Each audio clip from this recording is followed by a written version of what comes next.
Here at the School Children's Trust section, we wish you the best of luck as you begin a new school year. We understand that you have many things on your mind and hope that this video will help your understanding of your school's Charter Trust Land Council and its role. We will review council members, elected council requirements, required election procedure items, recommended election procedure items, and member responsibilities. Charter schools have two options for council types, and every school is required to have a council with a two-parent or grandparent majority. The first option is that the charter school's governing board can serve as the council if the board's membership meets a two-parent or grandparent majority without any alterations. If the governing board does not meet the majority rule without alteration or does not wish to serve as the council, they will create a process for an elected council. It is important to note that any parent or grandparent must have a student enrolled at the charter school during their term. The makeup of members for an elected council has many different options. A council could be two elected parents or grandparents. It may or may not include community members, business partners, or school staff and administration. All member types must be elected by parents. It is important to note that the governing board cannot make the principal or director a voting member without going through the election process. Remember that elected councils must have a two-parent or grandparent majority, and the charter governing board determines the election process and membership. If the charter school has an elected council, they must meet the following requirements. The election procedures created by the governing board must be in place and posted on the school website before an election occurs. All council meetings must follow the open and public meeting requirements, and a majority of the council, or a quorum, must be present at all meetings to conduct business. There must be rules of order and procedure, also known as bylaws, in place. They must be created and approved by the council. Each year, the rules of order and procedure must be reviewed and then updated if needed. There are specific website postings that must be added to the school's website and updated as meetings occur. Last, a council signature form is required to be completed after the annual school land trust plan has been created and approved. When the governing board is creating election procedures, these items are required to be included: the number of parent or grandparent members, the number of other members, including school employee members, and a definition of other member, terms of each position, the time frame for the election, the process of noticing and conducting the election of council members. Remember, parents elect the council members. And the process for filling unfilled seats following an election or when a member resigns. Please note that the minimum seating of a council is two parents or grandparents, and there must be a two-parent or grandparent majority over any other type of member. These items are recommended to be included in the election procedures. If a parent or grandparent is also a school employee, do they serve as a parent member or other member? How ballots are cast.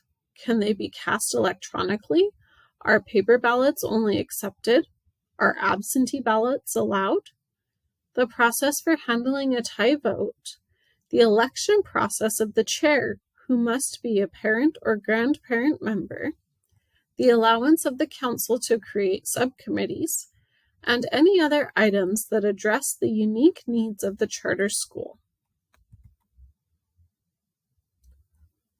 The recommended responsibilities of the council chair position are to set the agenda and provide notice of the meeting, conduct meetings, and keep written minutes. They will inform council members about resources on the School Land Trust website and welcome and encourage public participation. They will use yearly timelines and bring the rules of order and procedure to the council for review and adoption. Chairs should make sure to delegate and use the other council members. The council members are responsible for the implementation and creation of the School Land Trust Plan, adopting the rules of order and procedure, and advising and making recommendation for the school and its programs, as well as the charter's programs.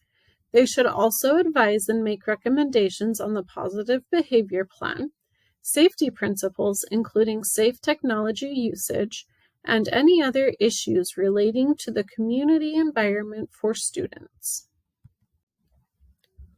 When preparing the School Land Trust Plan, the steps should always begin with a review of data and what you already know about the students in your school. Where are students currently, and how are they performing? This will naturally lead you to determine the greatest academic need and where students need the most support. When creating the goal, keep in mind it must be academic and it must be student-centered. It is helpful to ask, where would you like your students to be in 1 year? The final step is to determine what resources are needed for students to achieve the goal. When preparing the School Land Trust Plan, the academic areas of first consideration for elementary schools are mathematics, science, and English language arts. For high school, the academic areas of first consideration include college and career readiness and graduation rate increase, as well as mathematics, science, and English language arts.